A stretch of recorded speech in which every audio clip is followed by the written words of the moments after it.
Hello. என்னம்மா வீடு பார்த்தாச்சா? சரி ஓகே வாம்மா, வெளியே தான் நிற்கிறேன், வாங்க.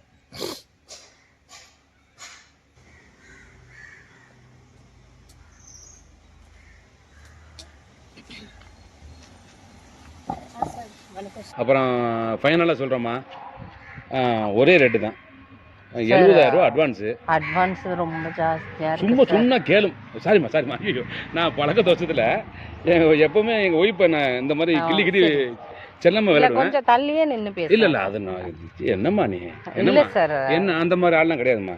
ஐயோ நான் அப்படியெல்லாம் சொல்ல வரல என் சார். குடித்தனக்கார கூட நான் வந்து பக்குவமாக நடத்துவேன். அதான் என் வேலையே, புரியுதா? இப்போ அட்வான்ஸ் வந்து 70,000 ரூபா. அட்வான்ஸ் 70,000 ரூபா. வாடகை வந்து 11,000. அதுவும் உனக்காகத்தான். ஏன்னா நீ இவ்வளோ தூரம் பேசினி, இவ்வளோ நேரம் பேசினி. ஐயோ சாரி ஐயோ பழக்க தோஷமா அது. இவ்வளோ நேரம் நீ கெஞ்சி கேட்ட பத்தியா, அதுக்காகத்தான். இல்லை என்ன இருந்தாலும் கொஞ்சம் கஷ்டப்படுறேன்னு சொன்னீங்கல்ல, அதுக்காக சார். அதுக்கு அட்வான்ஸ் கம்மி பண்ணீங்கன்னா கொஞ்சம். சரி ஓகே, அட்வான்ஸ் 60,000 ரூபா. ஓகே, திருப்தியா? சார் நான் இப்போ இருக்கிற வீட்டுக்கே 30,000 ரூபாய் தான் சார். சரிப்பா, நீ அதே 30 ரூபா கொடு, அது எல்லாம் உனக்காக தான். என்னம்மா இது பழக்க தோஷமா? சரிப்பா சரி, பழக்க தோஷத்துல கை வந்துடுது. எங்க வீட்டுக்காரம்மா தொட்டு பேசுவோம்ல. சரிங்க சார், நான் உங்க வீட்டுக்காரம்மா இல்ல அது தெரியுது எனக்கு. அந்த பழக்க தோஷத்துல அப்படி வருது. ரொம்ப சாரிம்மா, வெரி சாரி. ஆமாம் ஓகேம்மா. இங்கிலீஷ் நல்லா படிச்சிருக்கியாம்மா? ஓரளவுக்கு. அடிக்கடி இட்ஸ் ஓகேங்கிறிய, எனக்கு ரொம்ப பிடிக்குது எனக்கு. உங்களுக்கு என்ன ஏஜ்? எதுக்கு சார்? உங்களுக்கு ஏஜ் என்ன சார்? 30 சார். 23 மாதிரியே இருக்கீங்க. அப்படியா சார்? குழந்தைங்க? 2 குழந்தைங்க சார். குழந்தைங்க பையன் பொண்ணா? அப்படி பையன் 1 சார், பொண்ணு 1 சார். ஓகே சரிம்மா, நமக்கு வந்து ஸ்ட்ரெயிட்டாக மேட்ரு வந்துடும். என்ன சார்? இல்லைப்பா, ஸ்ட்ரெயிட்டாக நம்ம இது என்ன பேசணுமோ அதை பேசிடுவோங்கிறேன். ஓகே. இப்போ என்னன்னா, அம்மா வரும்போது எல்லாரும் கொடுக்குற மாதிரி அட்வான்ஸ் வாடகைலாம் ஓப்பனிங்காக கொடுத்துடணும். வாடகை வந்து 5ஆம் தேதி ஆனால் வாடகை. ஓகே, 5ஆம் தேதி ஓகே தானே உங்களுக்கு? 10ஆம் தேதி ஒன்றும் பிரச்சனை இல்லைம்மா, 10ஆம் தேதி வச்சிடலாம். நன்றி. இல்லை இதற்கு மனுஷனுக்கு இது செய்யாமல் என்னம்மா. ஓகே, அட்வான்ஸ் வந்து முன்னாடியே கொடுத்துருங்க. அட்வான்ஸ் கண்டிப்பா முன்னாடி கொடுத்துருவேன் சார். சார் பாதி, அதாவது என்னன்னா கையில ஏதோ 10-15 ரூபாய் ரெடி பண்ணி ஃபர்ஸ்ட் கொடுத்துறேன் சார். அதுக்கப்புறம் நான் வந்து வந்ததுக்கு அப்புறமா அவங்க பழைய அட்வான்ஸ் தருவாங்களா சார், அதை வாங்கி தரேங்க சார். ஒன்றும் பிரச்சனை இல்லை. சரிங்க சார். சரி அதுக்கு அடைச்சா எனக்கே ஒரு மாதிரி இருக்கு. சரி ஓகே. சரிம்மா, இப்போ அட்வான்ஸ் நீங்கள் எப்படியோ இங்கே வாங்கி எனக்கு கொடுத்துருங்க, நோ ப்ராப்ளம். மற்றபடி உங்கள் ஆதார் கார்டு நம்பரு, உங்கள் வீட்டுக்கார ஆதார் கார்டு நம்பரு, உங்கள் பசங்க ஆதார் கார்டு நம்பரு எல்லாமே வந்து வீட்டில் கொடுத்துருங்க சார். எல்லாத்தையும் எதுக்கு சார்? இல்லை ஆதார் கார்டு எல்லாரும் வாங்கி தான் கொடுக்க சொல்லியிருக்காங்க. இல்லை அது மட்டும் இல்லை, இப்போ நிறைய இதெல்லாம் வந்து இல்லை சார், ரொம்ப ஏதாவது கண்டிப்பாக கொடுத்தே ஆகணும் அப்படின்னா யாராவது ஒரு. சரி ஓகே, உங்கள் வீட்டுக்காரர் நம்ம ஆதார் கார்டு உங்கள் ஆதார் கார்டு கொடுங்க சார். 2 பேரும் ஒருத்தருக்கு போதில்ல சார். இல்லைம்மா இது ரூல்ஸ் போட்டுக்காமா. நீ இந்த ரூல்ஸுக்கு அப்படின்னா என்ன போட போகிற ரூல்ஸுக்கு நான் எவ்வளவோ வீட்டு வாடகைக்கெல்லாம் இருந்திருக்கேன் சார். இப்படியெல்லாம் இல்லைம்மா. இப்போ ஆதார் கார்டெல்லாம் கேட்கவே போன மாதம் ரொம்ப ஸ்ட்ரிக்ட் பண்ணிட்டாங்க போலீஸ். ஓகே புரியுதா? சரி, அப்புறம் இந்த கழுத்தை தூக்குங்க, தள்ளுங்க. உங்களுக்கு இந்த மச்சம் இருக்கா உடம்புல? எத்தனை மச்சம் இருக்கு சார்? அதெல்லாம் எதுக்கு சார்? மச்சம் எல்லாம் நோட் பண்ணணும். ஏன்னா நீங்க வீடு மட்டும் தானே சார் வாடகை கொடுறீங்க, நீங்க என்ன என் மேல இருக்கிற மச்சத்தெல்லாம் கேக்குறீங்க? இல்லப்பா, நான் எதுக்கு சொல்றேன், இப்போ நீங்க காலி பண்ணி போகும்போது திடீர்னு என்கிட்ட சொல்லாம கொள்ளாம போயிட்டீங்க. இந்த மச்சத்தை வச்சு அடையாளம் கண்டுபிடிப்பாங்கல்ல, அதுக்காகத்தான்.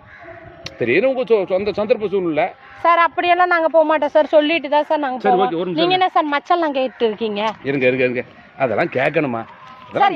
எந்த வீட்ல சார் இந்த மாதிரி எல்லாம் கேக்குறாங்க? சரிம்மா, அது இல்லம்மா, இப்போ எல்லாரும் கேட்டதை விட சொல்லிருக்காங்க, கவர்மெண்ட் ரூல்ஸ் அது. என்ன கவர்மெண்ட்ல உடம்புல எத்தனை மச்சம் இருக்கு என்ன ஏது நல்லா கேட்டுனா இருக்காங்க. சரி, வந்து மச்சம் எங்க இருக்கு சார்? அதெல்லாம் நான் சொல்ல மாட்டேன் சார். அட சொல்லிதாமா ஆகணும் சார், இதெல்லாம் நான் சொல்ல முடியாது சார். சரி, அப்போ மச்சம் வந்து ஒரு நிமிஷம் இருங்க. வலது கை இல்லையா? வலது கையில மச்சான் சார். இது இடது கை சார். சரி, இடது கை சார் இருக்கு மச்சான். வலது கையில மச்சான் இருக்கா? வலது கையில இல்ல சார். ஓகே, வலது கையில கிடையாது, இடது கையில தான் இருக்கு. இடது கையில இல்ல சார். அது இருக்கு, லைட்டா இருக்கு. இல்ல சார். ஓகே, இடது கையில இருக்கு, சின்ன மச்சான் இருக்கு. இது சிறியதும் போட்டுக்கோமா?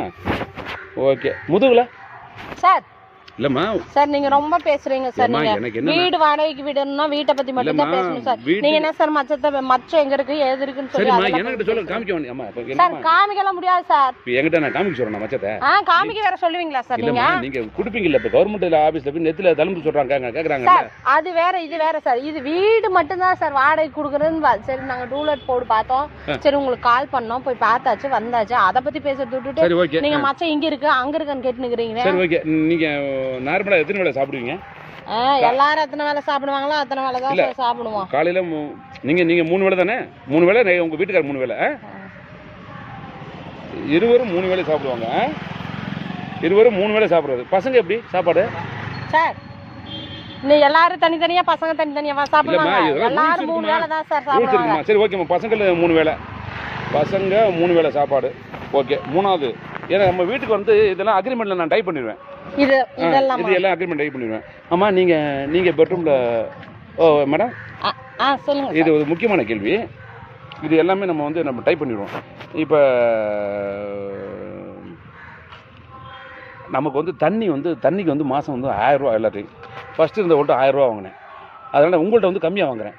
நீங்கள் வந்து வாரத்தில் எத்தனை குளிப்பீங்க? நாங்கள் வாரம் பூரா குளிப்போம் சார். டெய்லி குளிப்பீங்களா? ஆமாம். ஐயோ அப்போ டெய்லி எல்லாம் இங்கே குளிக்க முடியாதுமா. வாரத்தில் நீங்கள் 2 நாள் குளிக்கணும். உங்கள் வீட்டுக்கார் 2 நாள் குளிக்கணும். அவ்வளோதான். நீங்கள் 2 நாள் குளிக்கிறதுக்கு அனுமதி. ஏன்னா தண்ணி கம்மியாக தான் போடுவோம் நம்ம. நீங்கள் 2 நாள் இல்லை. ஏன்னா நீங்கள் வந்து உங்களுக்காக வேண்டி சொல்கிறேன். சாரி உங்களுக்காக வேண்டி நீங்கள் 3 நாள் குளிச்சுக்கோங்க. வாரத்தில் 3 நாள் தான் குளிக்கணும். நீங்கள் வாரத்தில் 3 நாள் லேடிஸு. உங்கள் பேர் என்ன சொன்னீங்க? லட்சுமி.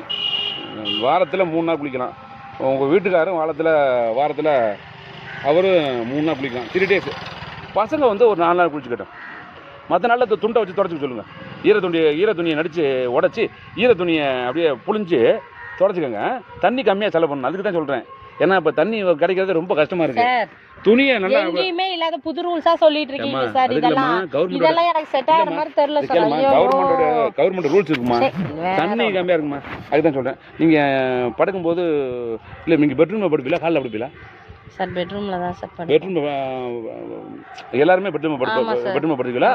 இல்லை பசங்களாம் எல்லாரும் ஒன்றா தான் தூங்குவோம். ஏன்னா ஒரே இடத்துல தூங்கும்போது பெட்ரூம் வெயிட் அமுங்கும். பெட்ரூம் இப்போ 4 பேர் நீங்கள் ஒரே இடத்துல படுக்கும்போது வெயிட் அமுங்கும்ல. அதனால் பசங்களை வந்து வெளியே போட்டுக்கோங்க. பெட்ரூமில் நீங்கள் இருங்க. புரியுதா? ஆமாம். பெட்ரூமில் ஹஸ்பண்ட் ஒய்ஃபு, ஹாலில் வந்து குழந்தைங்க. ஓகே தானே? ஹாலில் பசங்களை படுக்க போடுங்க. பெட்ரூமில் நீங்கள் படுங்க. இல்லை வந்து நீங்கள் பெட்ரூமில் படுத்தாலும் சரி பசங்களை ஹாலில் படுங்க. ஏன்னா ஒரே இடத்துல வந்து வெயிட் அமுகுமா. ஏன்னா வீடு கட்டுறதுக்கு ஒரு சாதாரண விஷயம் கிடையாது. அவ்வளோ கஷ்டம். நான் வந்து செக் பண்ணுவேன். அப்போ கேட்பேன் நீங்கள் வந்து யார் எங்கே படுக்கிறீ அப்படிங்கிறத நான் செக் பண்ணுவேன். இதெல்லாமே நீங்கள் செக் பண்ணுவீங்களா? மேலே தானே இருப்பேன். கீழே இறங்கி வந்து பார்க்க வேண்டியது நம்ம வேலை. நம்ம வீட்டை எல்லாமே முக்கியமா. உங்களை நான் சேஃப்டியாக பார்த்துக்கிறது தான் என் வேலையை. சார் புரியுதா? அது பழக்க தேசத்தில் வர்றதுமா. சரி ஓகேம்மா.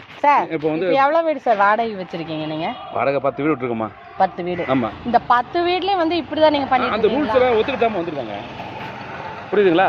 அது மாதிரி நீங்கள் வந்து இப்போ என்ன கேட்டேன் படுக்கிறது ஏன்னா பெட்ரூமில் படுப்பீங்களா ஹாலில் படிப்பீங்களான்னு கேட்டேன். அதானே கேட்டேன். ஓகே நீங்கள் அது இப்போ பார்த்துக்கங்க. 4 பேரும் ஒரே இடத்துல படுத்தா வெயிட் அமுகும். அதனால் பில்டிங் சேதாரமாகும். புரியுதா? ஓகே அதை விட்டுருங்க. அப்புறம் நீங்கள் என்ன இடம் எவ்வளோது? 110 கிலோ இருப்பீங்களா? என்னது 110 கிலோ இருப்பீங்களா? இதெல்லாம்